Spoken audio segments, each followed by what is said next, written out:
Hi, my name is Michael Chikeen. The smartest people I've met have one common belief, that us silly humans really don't know much. For example, we still don't know why planes stay in the air, or how Tylenol or even gravity works. Yeah, gravity. Look it up. In today's distracted, clickbait, misinformation age, I wish we could all be less certain, more humble, and a lot more curious. Admittedly, I've been known to struggle with all three.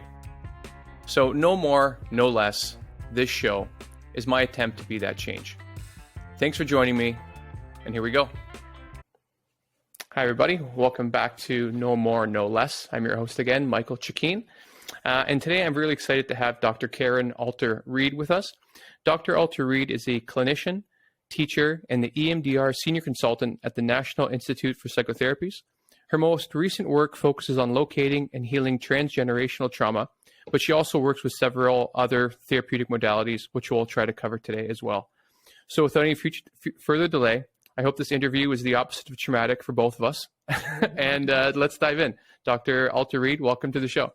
Thank you so much for having me.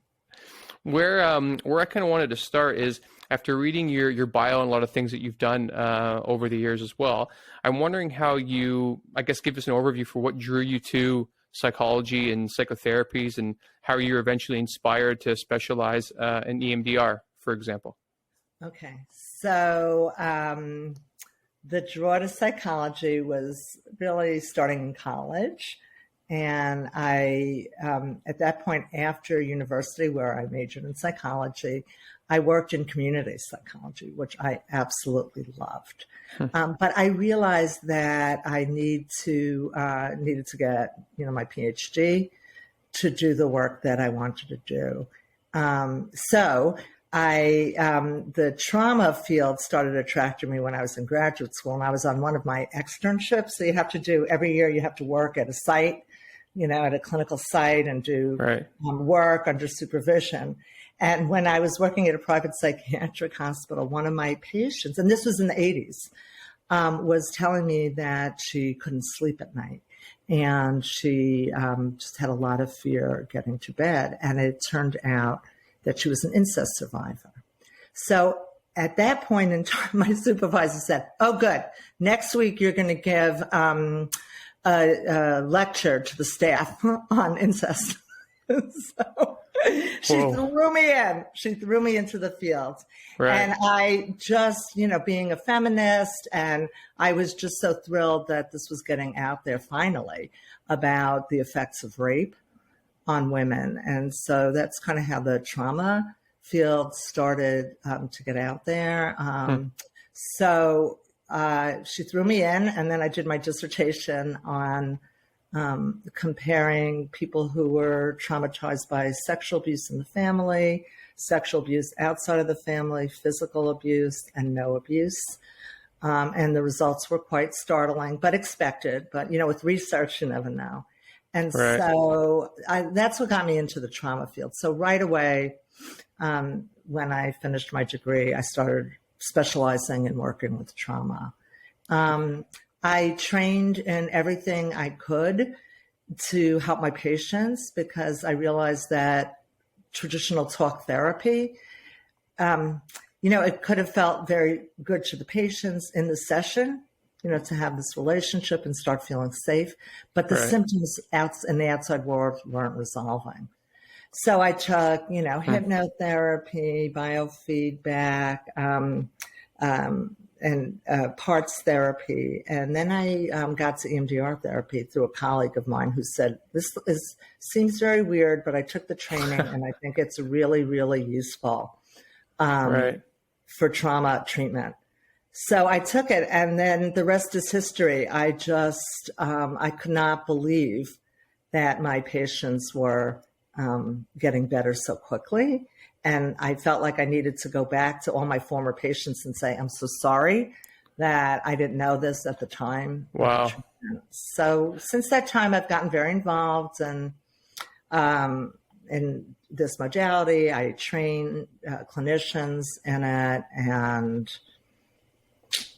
That's Well, the story. that's interesting. To go back before we go forward, how you said like you'd like to go back and kind of consult with some of your clients. I had a friend of mine who was who still is a psychotherapist, and he said when he first started, it was kind of like that sink or swim where he's taking on clients and doing well with some basic problems of things that he, learned in school and all these other things in his research. But then he had the first person that came in with some real trauma, and he says he wishes he could go back now because he was kind of just doing his best, but you learned so much over the years with these clients. Like, is that the only way to get a therapist? Like they just need to have more reps for, repetitions for clients to get better? Or do you see a way in the future that, clinicians that are coming right out of school can be more effective from their first patients? Well, I think that perhaps the current mental health crisis is going to change how quickly people get trauma trained. So it used to be that curriculum in graduate schools did not have courses on trauma, and specifically on trauma theory, trauma treatment, and it's starting to change where people embedded in the curriculum now might even be EMDR training.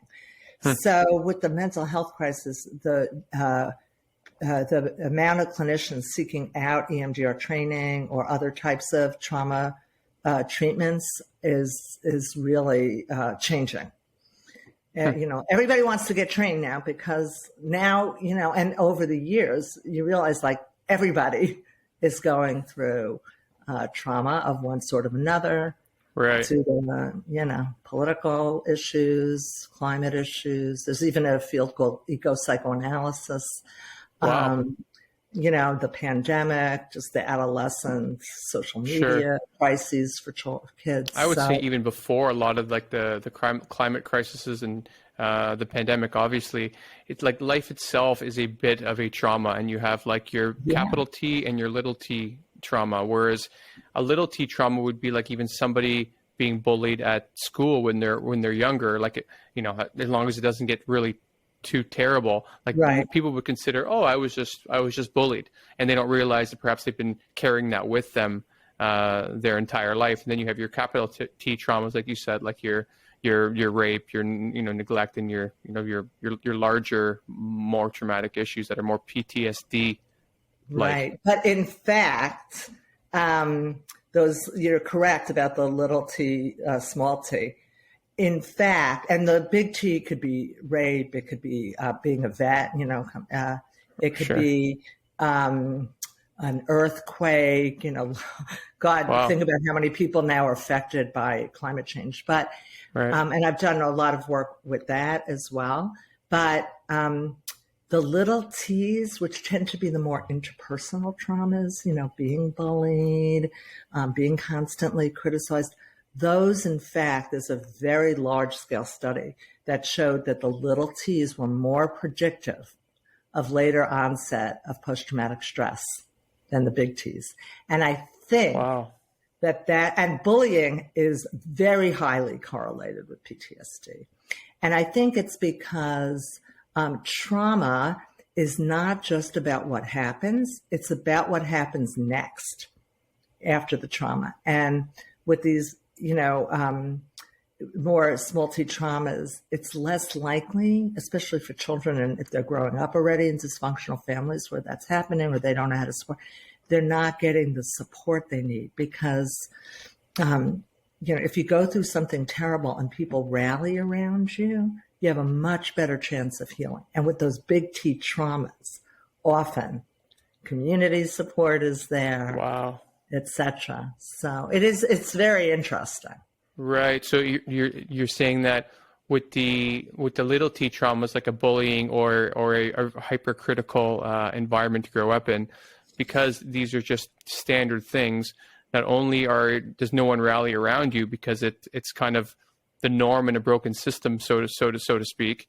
And then you see that show up later in life, or it's kind of like, how does that present itself afterwards? What happens is really I look at trauma as anything that negatively affects the psyche in the long haul.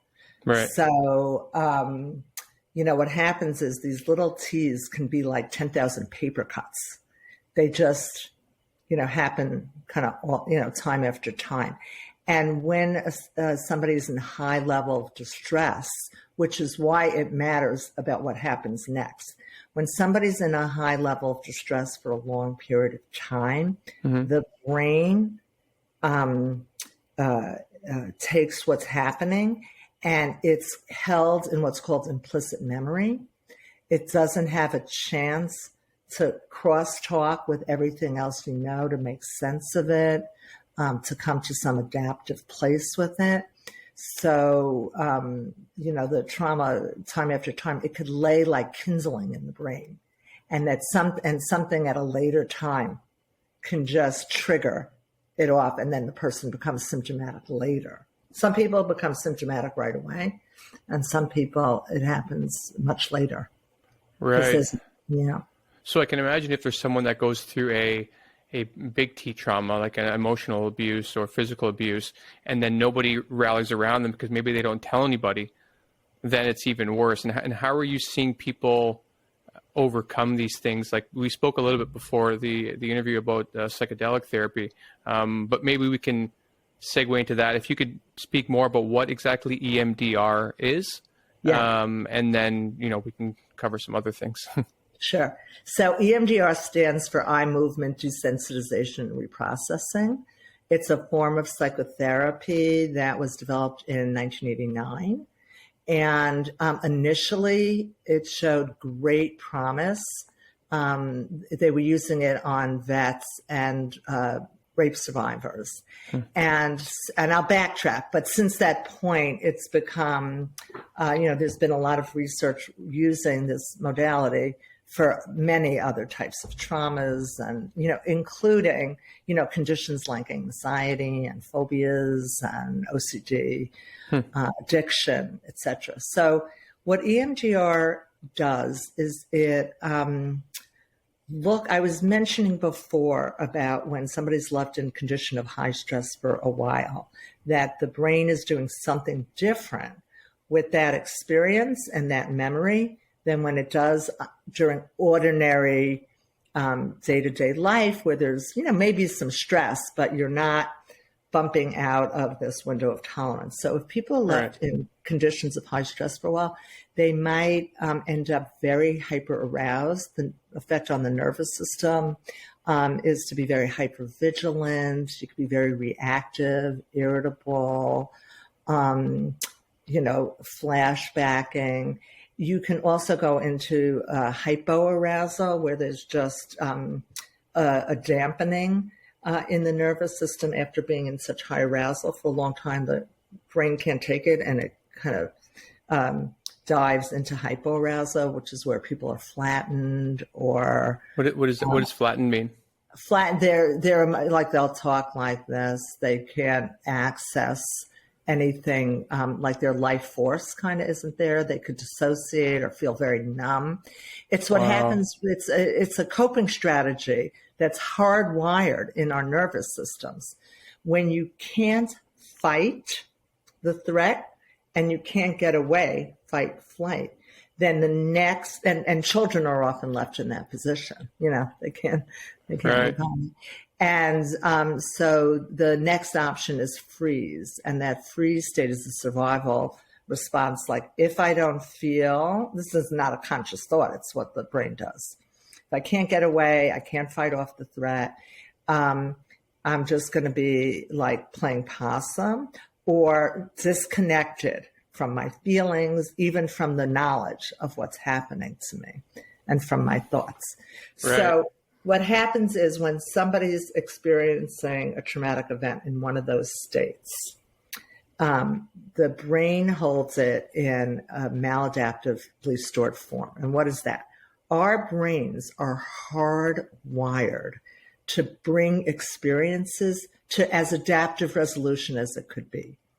It does that. Anything that is coming at us, we experience thoughts related to it, feelings, images, if there's smells, particularly, and we make sense of it a certain way. So a child, for example, who's abused, who can't get away, who can't fight, obviously their child.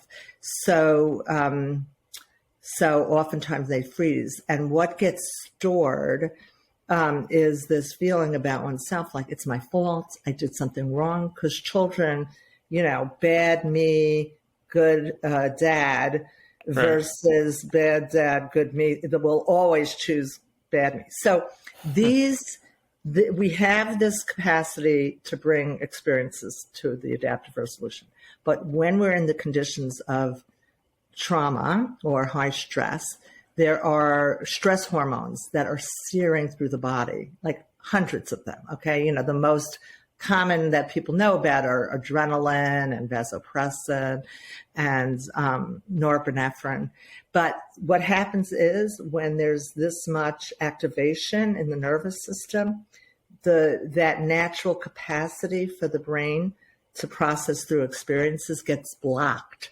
And the experiences are stored in raw form with the original thoughts, feelings, sensations, smells, etc.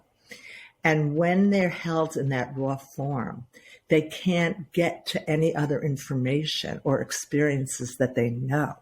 Right. So they might know later on in life, oh, it's never a child's fault, when there's abuse.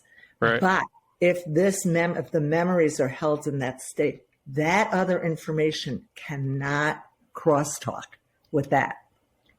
So you can help to resolve the experience and the way it's formed. So that's when people are left later in life thinking everything's their fault and, very low self-esteem, because even if they've had so many experiences of success in life, that information is stored in a different part of the brain that the traumatic memories don't have access to. So that's a long way of bringing us to EMDR. Right. What EMDR is really good at is locating the memories that are literally stuck and stalled. And EMDR helps to, in a very safe way, because you don't want to re-traumatize patients. Right. It helps the patient to light up that memory with the attention, thoughts, feelings, etc. And then it adds bilateral stimulation. So what bilateral stimulation is it started out as saccadic eye movements. Oh, right. Where you have, yeah, exactly. You have the patient follow your fingers so that the eyes are moving from corner to corner. And that's the part that people originally thought, what is that, hypnosis? That's so weird. Why does that help? But in fact, there's a lot of science and there's ongoing research. What the eye movements do is they actually de-arouse the brain. They calm the brain. The other thing is that, and so once the brain is calm, that memory has more of a chance of starting to move and go through different brain structures that have different functions with memory consolidation. So for example, there's a structure in the brain called the hippocampus, has many, many functions, but it's very, it's very much about memory and stamping memory and passing on what's necessary to the next structures of the brain. But for example, the hippocampus tags memories with time. And so if a memory is stuck and not able to reach the hippocampus for the hippocampus to do its job, the memory is stuck in trauma time. It doesn't know that happened. When triggered, it feels like that is happening to them all over again. Right. So let's say there's a relationship between two people, and one of the partners had been traumatized from their past, and then these two people are having just a run-of-the-mill argument. The traumatized person may act like they're in that same traumatic field because that memory of reference comes up and then they may shut down or freak out, or is that accurate? Right, exactly. And they're not necessarily conscious of what's gotten triggered, but they're acting as though they're acting in response to the memory because the fight triggered something off. Maybe a look on the face, on the partner's face, that was reminiscent and stored. Remember I said images are stored? And or a word that they said or the way that they talk. And all of a sudden they're responding in whatever way the memory is stored. So it could be stored with a lot of fear. Right? Or it could be stored with the impulse to hit. Even that, but even though that wasn't allowed to happen, but that motoric response. So that's a really good example. So the bilaterals de-arouse the brain so that the information has a chance to start moving through and doing its thing towards reconsolidating and adding in all the other information it needs to be able to have more of like the adult perspective of the memory. And it also taxes working memory. You can't hold on to more than a certain amount of chunks of memory. So if you have to think about the memory and follow the fingers, or do another task, it automatically starts to de-intensify the images. Sometimes they start to fade. Many other things could happen. And finally, there's many hypotheses and theories about why these bilaterals work. But one important one, it comes out of sleep research. And when people are doing the psychotic eye movements, and you look at brain imaging from both REM sleep, people who are in REM sleep, and people who are doing the trauma treatment with the bilateral stimulation, the brains are in the same condition. And what do we do during REM sleep? We process. Wow. We process the day residue.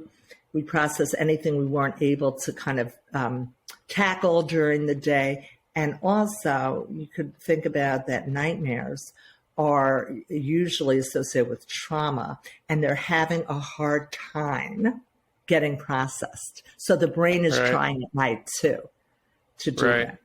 And so you've seen EMDR help a lot of people completely emotionally disconnect from these traumatic experiences? It's not that they disconnect. EMDR does not erase memories. Or maybe it puts the memory in the past? It puts the memory in the past. Like you can think about the foreground and the background of things in your life. With trauma, it's like this. Okay. With processing, it goes back here. So it happened, but you feel more settled with it. Why? Because what happens is whatever you're feeling fits. Like if you lost a child, right? Mm-hmm. It's never going to be that when you think about it, you don't get sad. But, EMDR will help, like you don't get lost drowning in a river of sorrows all the time. If you felt helpless and guilty somehow, and that's how you made sense of it, but it's not accurate. The brain straightens you out. Right. So that's the beauty of the hardwiring of the brain. So EMDR really capitalizes on that innate capacity for humans to heal.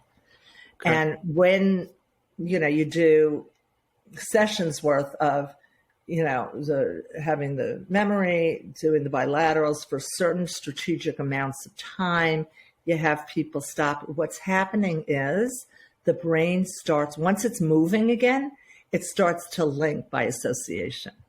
Other times when I felt this way, other times when somebody looked at me like that. Now, the example you used before, if somebody's got EMDR because they're getting so triggered by the partner stuff, conflict, the brain will start to go to other times that they've been with the partner, that they've been very loving, or other times that they've had conflict and it's gotten resolved.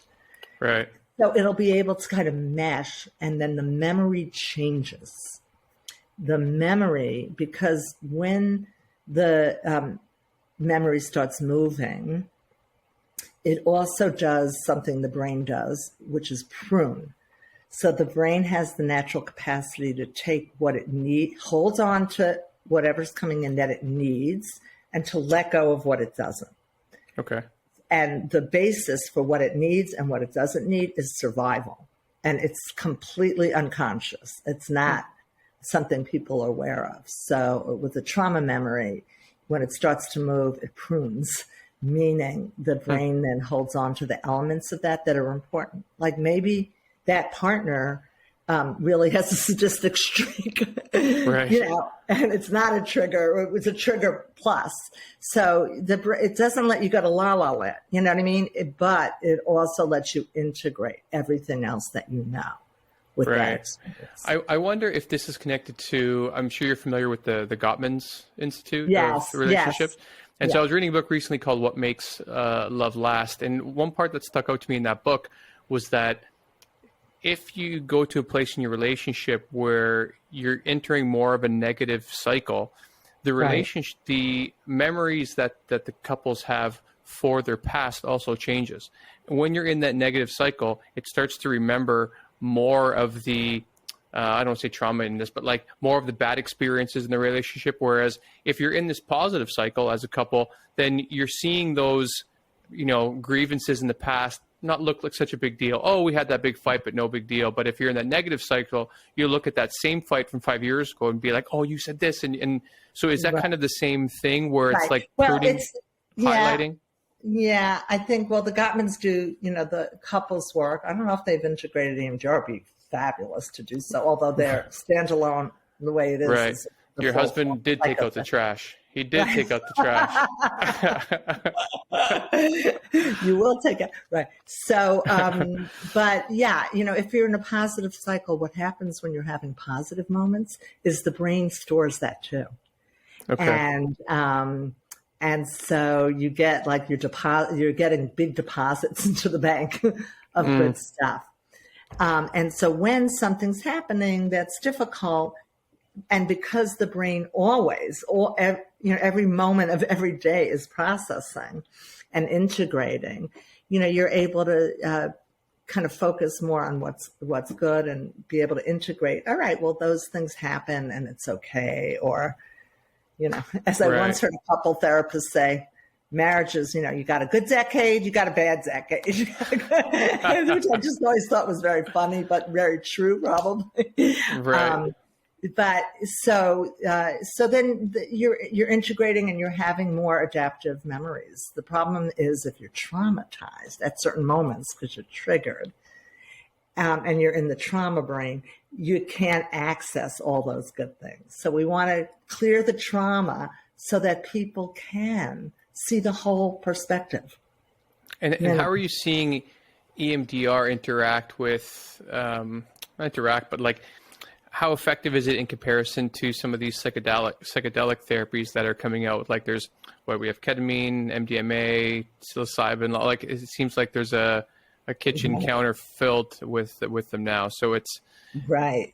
So yeah, like all those psychedelics were being researched in the 60s, and then it all came crashing down with the war on drugs. So they were starting to find a lot of therapeutic benefit to it, and it got shut down. So now the research coming out of MAPS, and which is the psychedelic organization that never stopped its work, even when the government shut down all the research.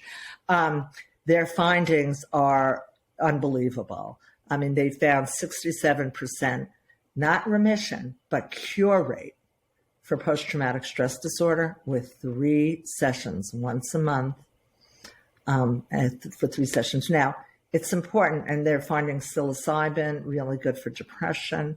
The very important thing with psychedelic research and clinical work with them is that always gets emphasized in any training is set and setting. So you have to, it's not just like go take MDMA and be out or take acid and, enjoy the sensory experiences. Right. If it's going to have therapeutic value, you have to do it with a guide. You have to have an intention therapeutically. What do you want to work on Mm-hmm. when you're in with the medicine, when it's affecting your brain and your perceptions, and then you need to integrate the experience therapeutically Right. afterwards. So Well, so there's a lot of good research going on. The issue, like even for myself, is waiting for, at least in the States, what they're saying is that mid to end 2023 is when it's likely to be legalized for therapeutic use. wow, that'll be floodgates. It'll be floodgates. Right. So many of us have gotten the training, but we're waiting. We're waiting to be able to offer the treatments. I think there are states already where it's legal. Oregon, don't quote me on it. I know places in Europe, but these studies are going on all over the place. And Yale, NYU, these are places in the States, big New York University, Johns Hopkins has a big psychedelic center. Well, and how do you feel about these people, some people being trained? Like you said, you've had training in it as well, and there's other institutes that are training. And I wonder how scientifically rigorous they are, opposed to like staying more on the quote unquote spiritual side, where I have friends that have gone to these sessions where there's like 10 or 15 people in a house and everyone is taking psychedelics. It sounds insane to me. Right. So, that's like, go have fun and have a great spiritual experience. And it could end up to be change your life, because suddenly you see the interconnection of everything. But don't pretend it's a controlled environment. It's very much not. It's not therapeutically driven. They could say it is, but the research is not on those experiences.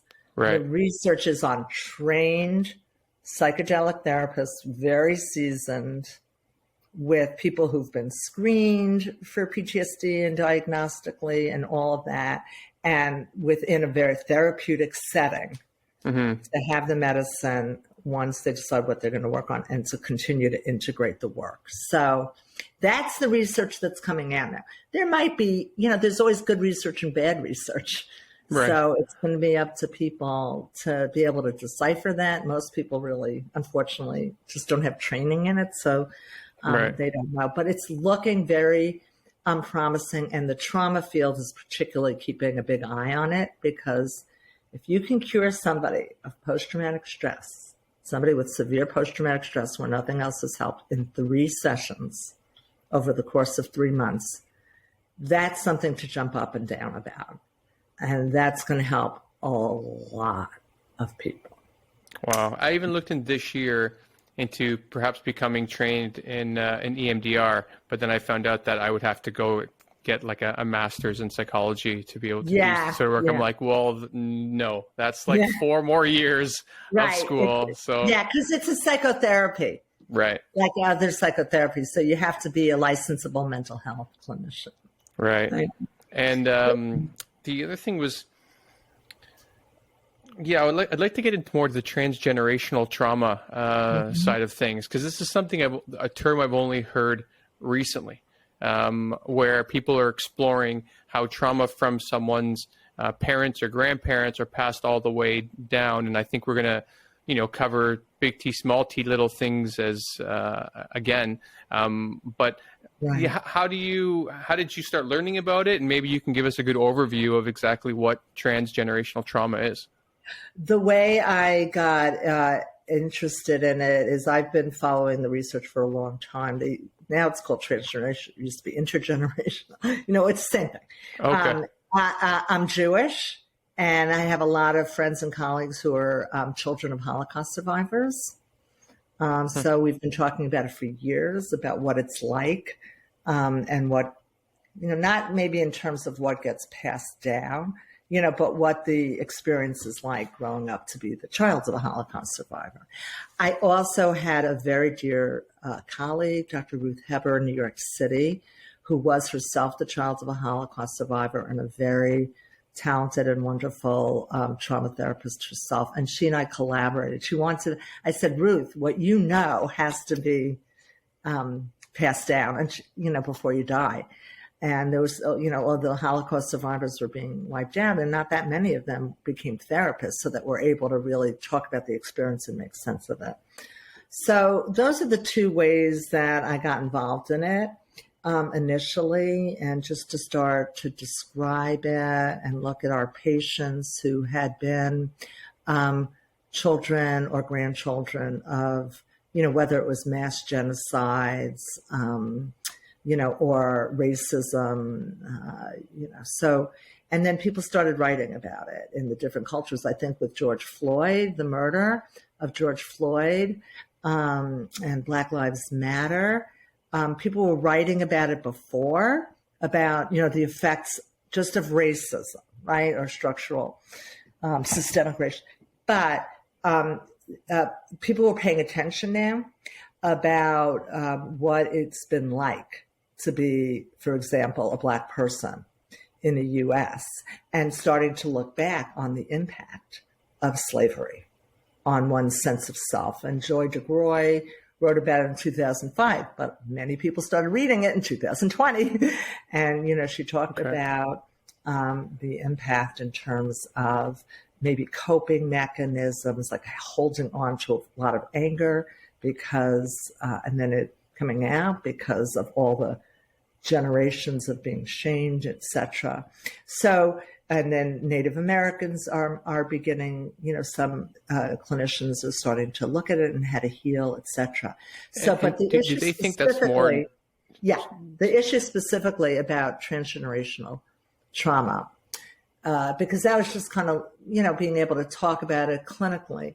But Rachel Yehuda, a New York City based psychiatrist, was one of the leading authors and researchers really into examining the epigenetics of intergenerational trauma. So what she found, she looked at, there were a few very seminal studies. One is on 9/11 mothers during who witnessed 9/11 or were very impacted by it, but when they were pregnant. Okay. And what happened with their children's genes versus like a control group of pregnant mothers from that time period who did not experience 9/11. And wouldn't you know, what she found was that babies born to these 9/11 mothers had much higher cortisol rates. What does that mean? Cortisol is one of those stress hormones. It's, I don't know how much detail to get into it, but the way it manifests, if it gets expressed genetically, is that you have a much higher propensity to reactivity and to a stress response. So if you think of people's like tolerance of emotion and threat, as kind of a window, those children were born with a much narrower bandwidth. So things could get them more distressed more quickly. And then there was further research with other populations, Holocaust survivors, second generation. So there's something that happens in the change of the genes. The 9/11 study looked at when you were pregnant, but lo and behold, the trauma doesn't have to happen when you're pregnant. Okay. It can happen before you're pregnant, and it changes the genes being exposed to that degree. So even before you're pregnant, if you have some sort of traumatic experience, correct, the epigenetics will lay on top of your DNA, which will then be passed on to the child. That's the theory right now? It's the theory. The research shows it very, very strongly. Okay. And then for people like that who have that lower bandwidth, I suppose, for stress or disturbance, has there been anything that has been shown to improve those things? I think I saw on your website biofeedback. Is that the same as neurofeedback? Yeah, no, it's different. Okay. But neurofeedback, I took the training, that was part one, and I didn't continue because the way I work, I wasn't going to be putting electrodes into people's heads. I wanted to study it to see what it does. So it's having a lot of good success.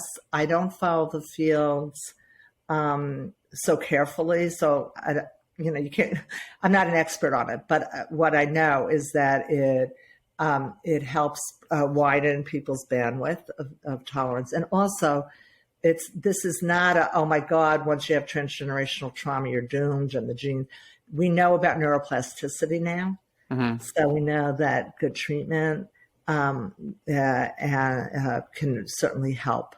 And also, a lot of things that get passed down are not just the genetics. There's also, theoretically, that people who've been exposed, especially to malevolent trauma, the Khmer Rouge, things like that, where if there's interpersonal malevolent violence against the people, that the rates are very high later for PTSD. And so part of it could be the genetic component, and part of it is that it affects you.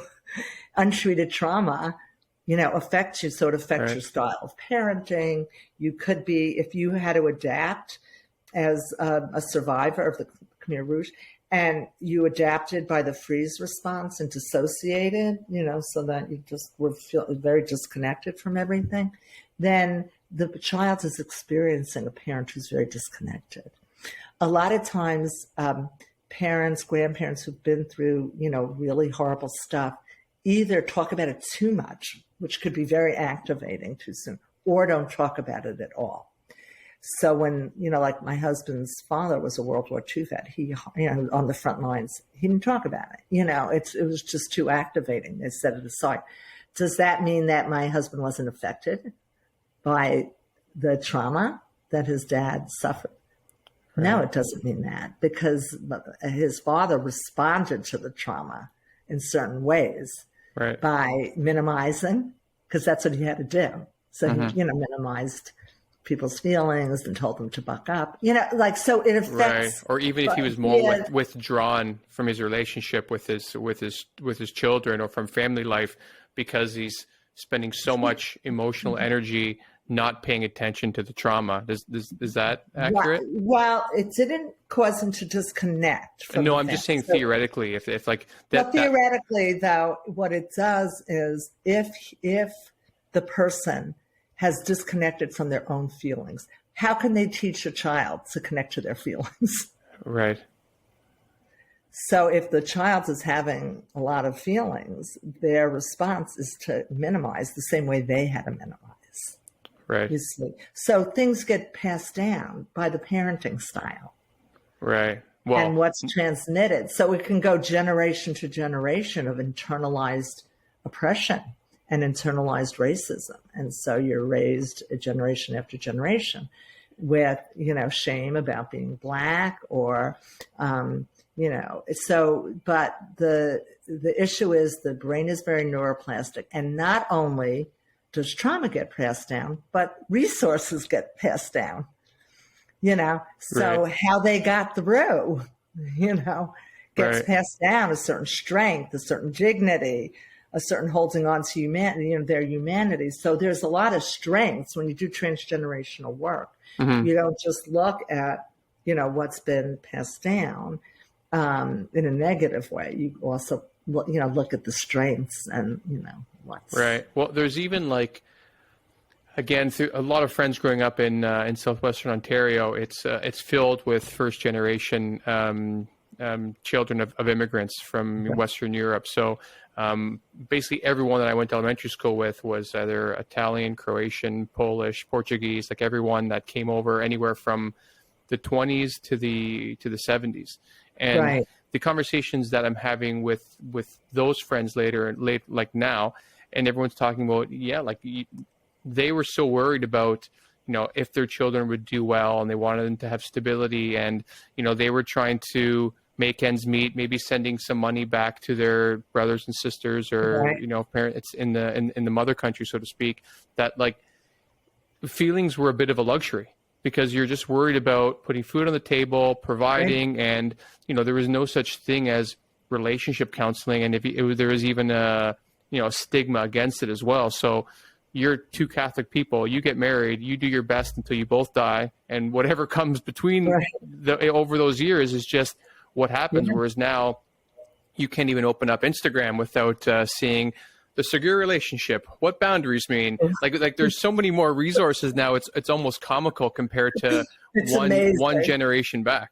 It really is amazing. And, the friends that you were talking about, it's really a lot of immigration. There could be immigration trauma to the way their host country receives them.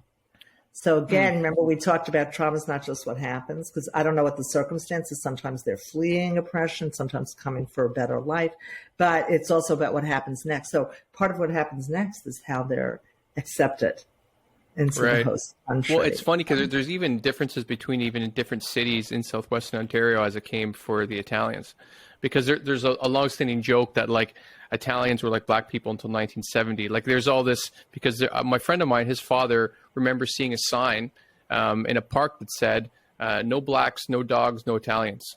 Right. And how Italians were somehow whitewashed after the immigration. I know, I'm sure there's a documentary out there somewhere, but like those things, like my friend's father brings this up often, how he was treated. So like you said, if you're coming into a new country to start a new life and you realize that you're under threat, like that's going to cause a lot of things to fire in your mind for the rest of your life. Right. And, talking about perceived threat, whether a threat is real or not, if you're perceiving it as a threat, it does get stored in those ways I was talking about before. Those experiences, if you're left feeling under threat for a long time, that also. Right. So the transgenerational trauma, they're not saying that it's potential that it's epigenetically transferred through multiple generations, but it's also done through parenting styles and through how people have adapted to those things. So it's not just through DNA, it's just through learned behavior. Like for example, like the advice I was getting growing up was probably coming from my grandmother, who was born in the 20s, or I believe early 30s. So like I'm getting advice that's 60 years old. Right. So is it safe to say that this is the first generation now that we have so many resources available to us that we can make significant changes in our own experience in epigenetics?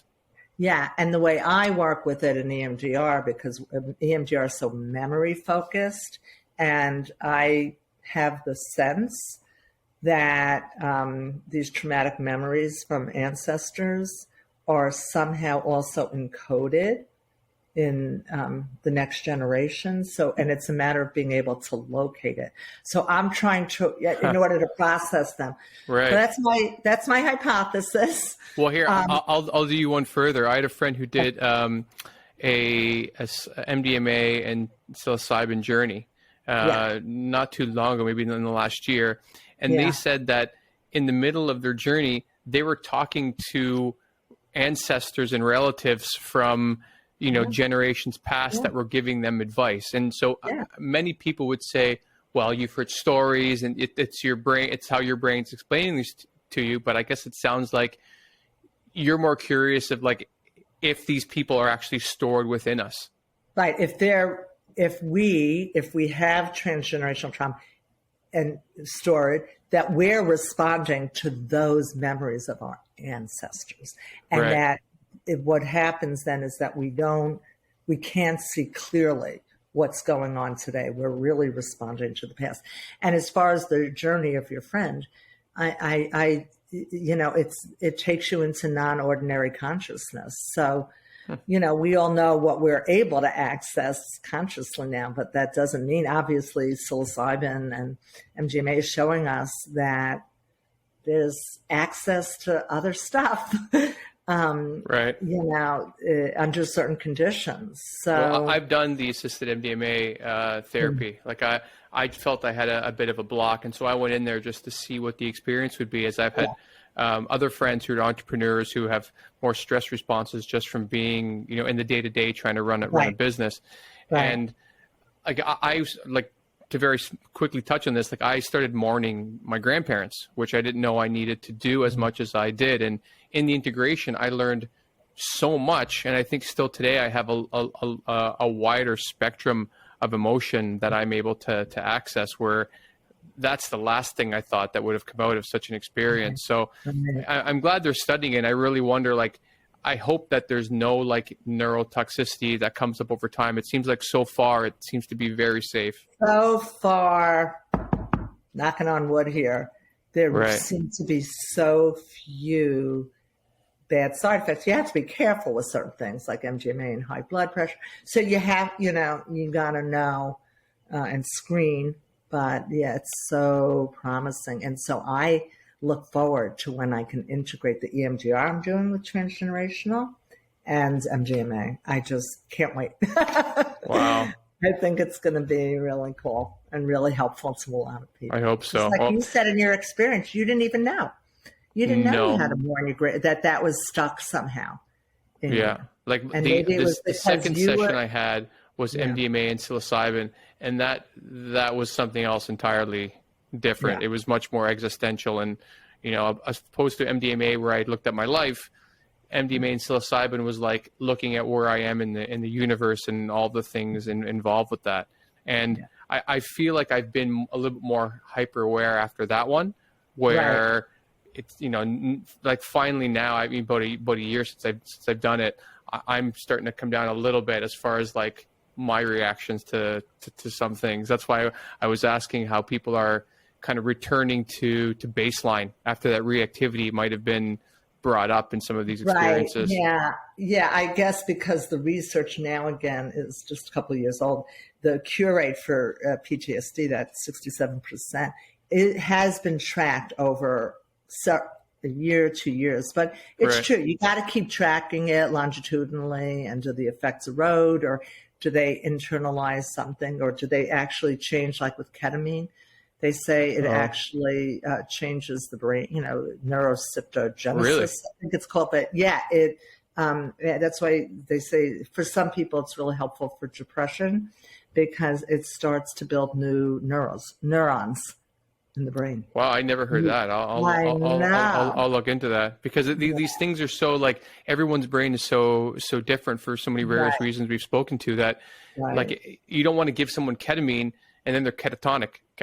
Like you don't want to have even like 1 in a million. You really don't want to see that happen to anybody. But I want to be respectful of your time. I have one more question. It's kind of a big one, so you can choose how we enter it. I read that you were doing a lot of work, like you said, with frontline workers and COVID over the pandemic and things like that. And I would just like to hear more about your experience and what you saw. Like there is a bit of like, we're seeing hospitalizations that are higher now in kids in 2022 than they were in the last 2 years combined. And, there are no mitigation measures to stop people from getting infected. And then, so COVID's kind of like, it doesn't exist until it does, and people are kind of dealing with these things in silence. And so I was wondering what what your experience was during the last couple of years. Well, at the in the first few months or a year, really, I head up clinically a trauma team. We work with first responders.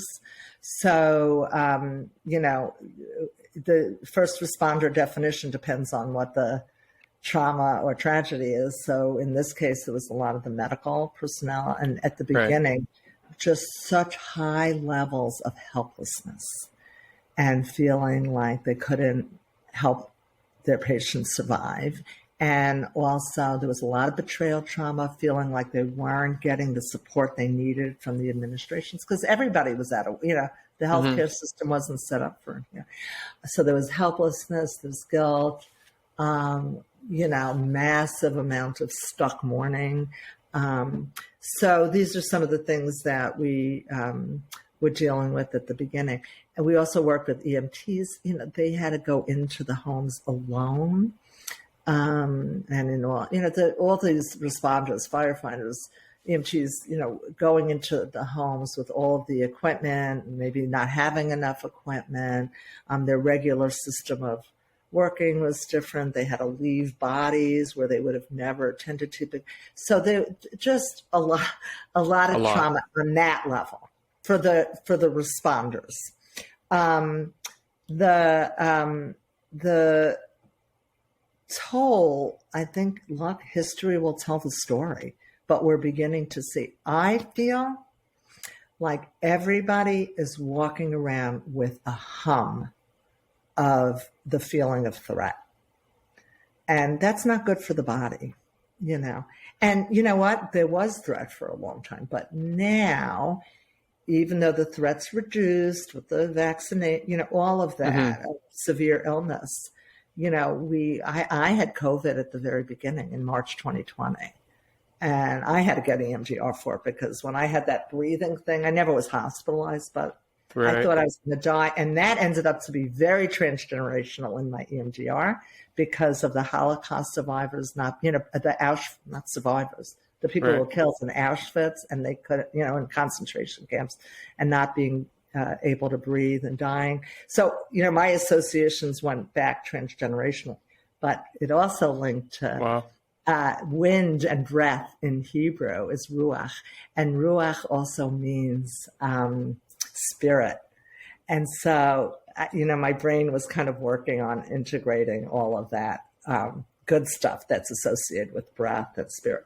But I think everybody's walking around with a hum of some anxiety, and whatever they were particularly prone to before, were they somebody who tackled adversity head on, or were they somebody who kind of turned their head? But in any event, not seeing people, the social impact of not seeing people, not visually. I know for me, I'm an extrovert and I also have like some ADD that I don't treat, but it kind of I've compensated for, but like not seeing all these different things every day on my way to work, it affects you. It affects your brain. Right.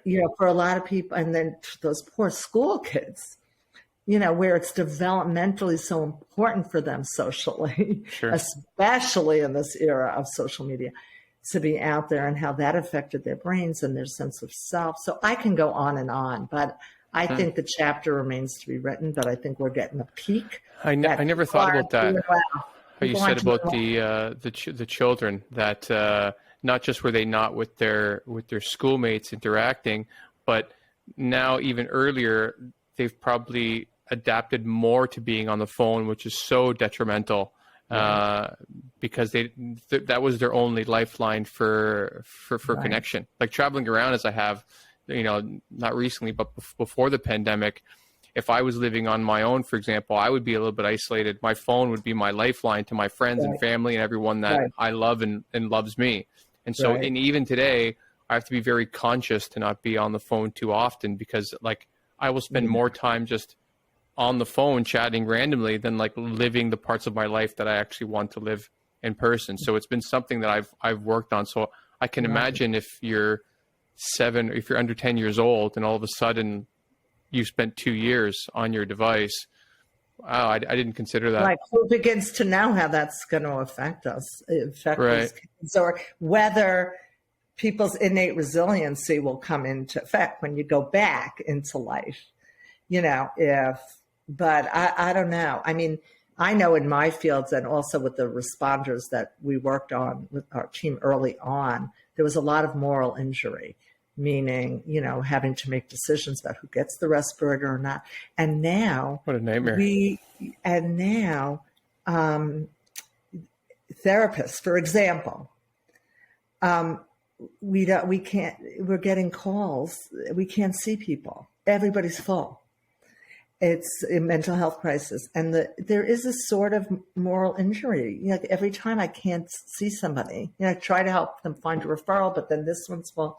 I mean, it's, and that's like a little example. So, but I'm just saying everybody is struggling. Everybody's struggling. And I think COVID, because of the time alone and, the usual ways that you cope with life, some of them were taken away.